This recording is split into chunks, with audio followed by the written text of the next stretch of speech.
Arcadian Vanguard presents the Wrestling News in your daily wrestling newscast for Friday, May 9th, 2025. Good morning, I'm Mike Sempervive. We begin today with AEW Collision broadcast live on TNT and Max from the Masonic Temple Theater in Detroit. In the main event, Dax Harwood and Daniel Garcia battled to a no contest due to outside interference from Nigel McGuinness and Matt Menard, who helped Garcia fight off FTR. This is what FTR wanted, and they got it. What an incredible way to end the night. Nigel had had enough, and I don't blame him if fans once again. Beach break. As you see our matches, Nigel McGuinness standing strong with Danny Garcia and Daddy Magic in the ring, and on the floor, Stokely and FTR. McGuinness had been provoked earlier in the match by Harwood, who had confronted him while he was calling the match from the commentary position.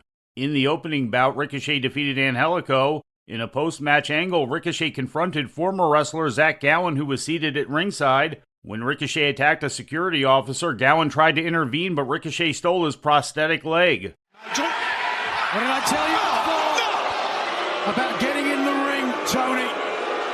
Ricochet is gutless, Nigel. He didn't ask Zach to get in the ring with him. He doesn't need to attack him either.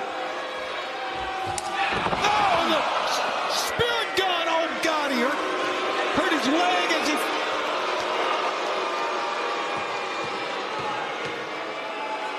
What is wrong with Ricochet? I think he's a man position. Oh, but no! For God's sake, no! You can't agree with this! No, I don't.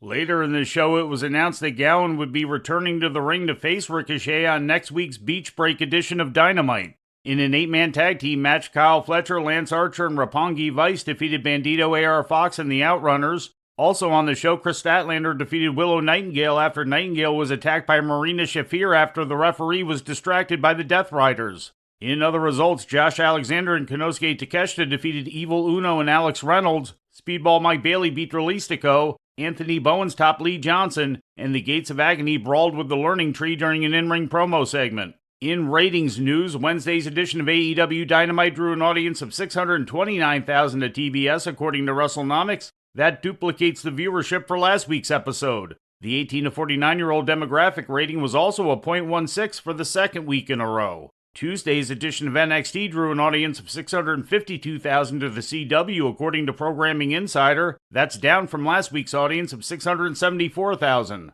The rating in the 18 to 49-year-old demographic was a .14, down slightly from last week's demo rating of .15. In corporate news, WWE reported revenue of $391.5 million in the first quarter of 2025, according to the official earnings report released yesterday.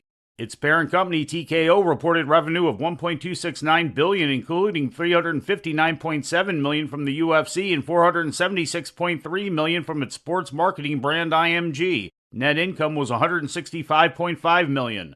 WWE revenue increased $74.8 million from the previous quarter.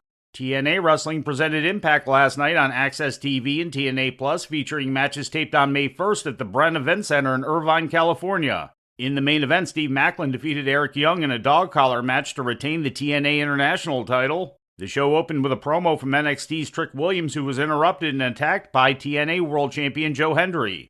In other results, Mustafa Ali defeated Trey Miguel, the Great Hands defeated the Aztec Warriors, Rosemary beat Lei Ying Lee, and Victoria Crawford squashed Brittany Brooks. After the match, Masha Slamovich came out but was jumped by Tessa Blanchard. In Evolve news, the creation of new Evolve Championships was announced on Wednesday night's program on Tubi, with authority figure Stevie Turner unveiling men's and women's title belts. According to the announcement, four-way matches will determine the two inaugural Evolve champions. The women's four-way is set for the Wednesday, May 28th episode, with Wendy Chu, Callie Armstrong, and Kendall Gray already announced for the match, and the fourth competitor to be named later. The men's match is scheduled for Wednesday, June 4th. Shawn Legacy is the first wrestler announced, with 3 more names to be added in the weeks to come. And before we leave you today, we'd like to remind you that however you consume your content, you can find the wrestling news 24 hours a day and 7 days a week across social media. On Twitter, follow us at Wrestling News AV. Our Facebook page is also Wrestling News AV. The Wrestling News can also be found on the Arcadian Vanguard YouTube page. And for those who utilize Amazon Echo devices, just tell Alexa to play the Wrestling News podcast. And remember to make sure you add podcast at the end. Once again, for daily updates, breaking news, and more, follow the Wrestling News across social media. And that's the news for today. If anything happens, we will be here to tell you about it. No clickbait, no paywall, just the Wrestling News. The Wrestling News is a division of Arcadian Vanguard, and the Wrestling Newscast is a production of the Arcadian Vanguard Podcast Network.